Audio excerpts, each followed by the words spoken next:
Greetings, my minions and mininettes. Welcome back to the show about your favorite genre. This is Absolute Horror.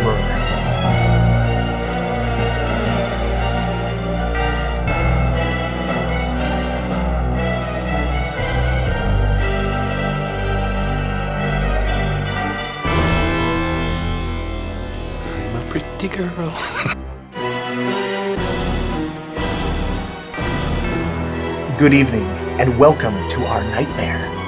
I'm Chris Dead, your host from the shadows. Tonight's show features Johnny Halo, Jamie Britt, and our director stars as well. But first, we say hello to Jesse Sweet with the dark side of television.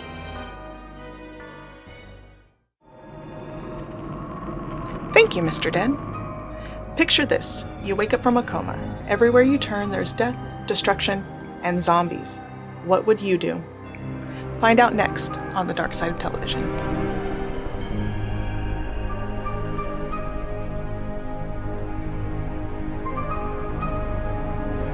When I decided to watch The Walking Dead and review it, I had mixed feelings, mainly because of all the negative hype I've heard recently about Season 2. Well, I haven't watched Season 2, so let's set that aside and take a look at the first season of The Walking Dead. This show answers the question of, what would you do? For a group of survivors after the apocalypse and now face walkers wherever they go. The show holds true for our natural belief about zombies, and the special effects on them are amazing. I cringed numerous times. To really do this justice, here's a clip of a very iconic walker named Hannah.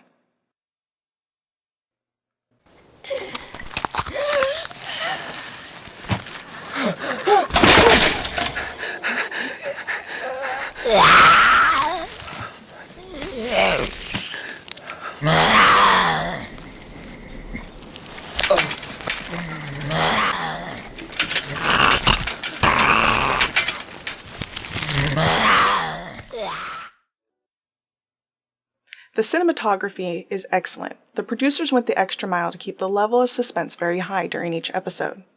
And they really have the viewer right where they want us. I'm usually quick to point out holes in the plot of whatever I'm reviewing.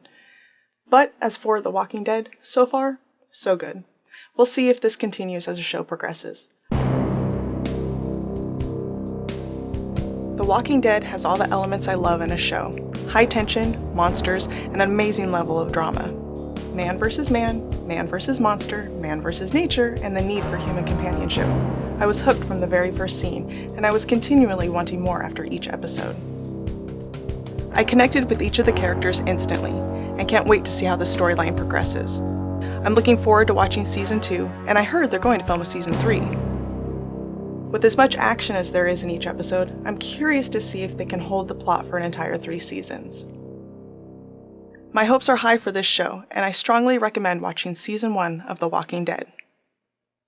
That's all for my show. I'm Jesse Sweet, and I'll see you next time on The Dark Side of Television. We've had quite a few requests for that review, Jesse. Well done. Coming to you now, the director of Absolute Horror, Chris Riley, with his thoughts on horror and science fiction. Hi, I'm Chris Riley, the director of Absolute Horror. You might be asking yourself, well, if he's the director, who's directing the show right now? The answer is simple.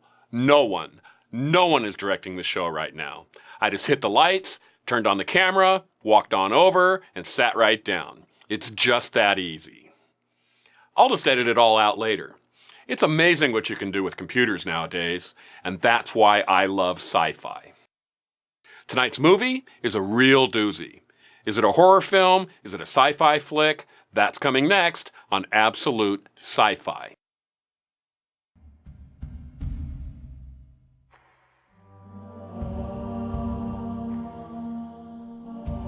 The 1997 film Event Horizon is considered a horror sci-fi. Science fiction, not only because it takes place in a futuristic setting, complete with a spaceship, but also because it deals with interdimensional travel, stasis, and several other elements commonplace in our favorite sci-fi features. Let's take a look at some of the stunning visuals from Event Horizon. let me see if I can get some power up.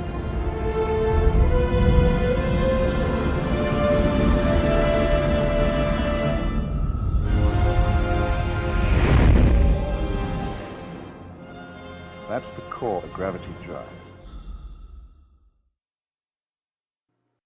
This movie came out in 1997, and you can tell they really pulled out all the stops to make an environment suitable for our film. But what about the other key ingredients to a successful sci-fi movie, or even a television show? We normally expect to find a little more drama in the genre, interplanetary politics, a look into the personal lives of our characters, and more often than not, personal and even romantic relationships. We won't be finding any of that in this movie. To be fair, this is a horror movie at its core. We don't have time to develop any of the plot devices that would be needed to let us get to know our characters. We jump straight into the action. The ship has been somewhere bad, and it's brought back something scary with it. Let's take a look at the horror side of Event Horizon. Let me show you.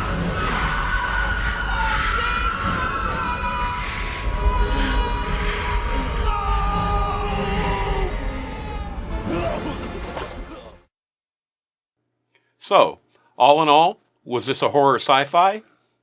Yes and no. I believe that horror fans will love this movie, but the sci-fi crowd will walk away feeling a little empty-handed. Overall, I enjoyed the movie and would recommend you watch it, as the acting and the cinematography are top-notch. And the horror aspect is definitely well done. But if you're looking for a little more sci-fi with some horror-themed storyline, you'll have to tune in next month when we have a look at a Lovecraftian-influenced sci-fi television show, and this is one you won't want to miss. We'll see you next time at Absolute Sci-Fi.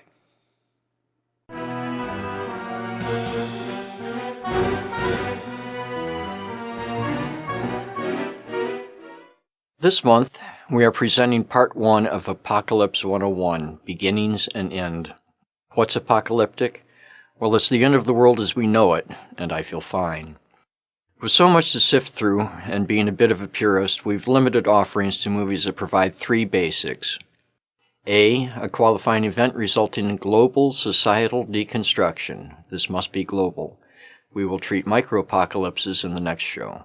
B, sufficient storyline to both define the new world and detail personal survival, and hopefully development of a new societal norm. And C, projection of the future. Either resolution, survival of humanism in an inhumane world, or disillusion, we are all well and thoroughly screwed. And on the third hand, and much more typically, room for a sequel.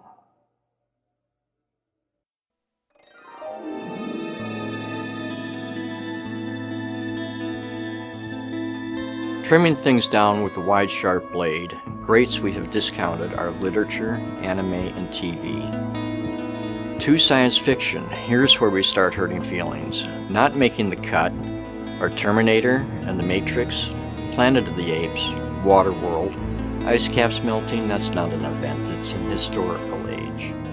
Now for your homework, the movies to see this month are Last Man on Earth, 1964 with Vincent Price.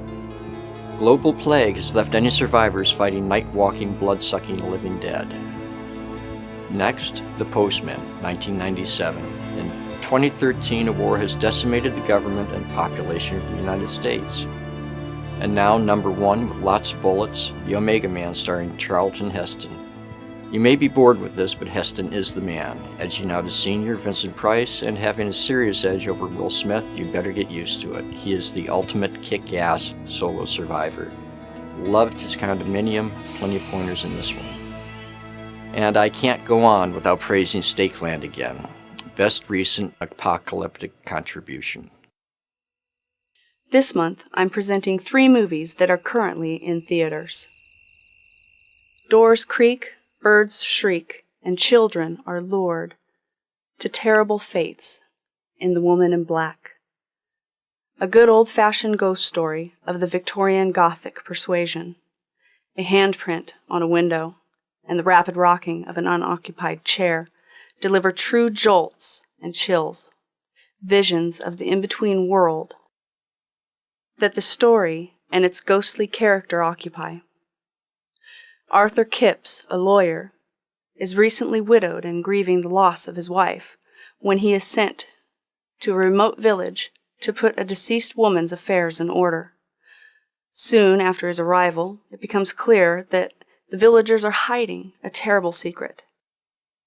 Kipps discovers that his late client's house is haunted by a spirit of a woman who is trying to find someone and something that she has lost, and that no one, not even the children, are safe from her wrath. Also, Underworld Awakening. In the years since she and her husband, Lycan lover Michael, defeated Elder Marcus, vampire slayer Selene has been taken captive by humans while they wage an all-out war against both Lycans and vampires. Awakening after more than a decade, Selene discovers that Michael is dead, but that she has given birth to his daughter Eve. Shunned by nearly all surviving vampires, save one, even Selene seems powerless against her latest opponent, a genetically altered Lycan. And lastly, Silent House is a uniquely unsettling horror thriller starring Elizabeth Olsen as Sarah, a young woman who finds herself sealed into her family's secluded lake house while no contact to the outside world and no way out. Panic turns to terror as events become increasingly horrific in and around the house. One house you won't catch me in after dark, or even during the day. Consider catching these at your local theater. Now back to Absolute Horror. And that's our show. Thanks for watching. More horror to be revealed on our website, so stop on by. We will see you next time at Absolute Horror. Good night.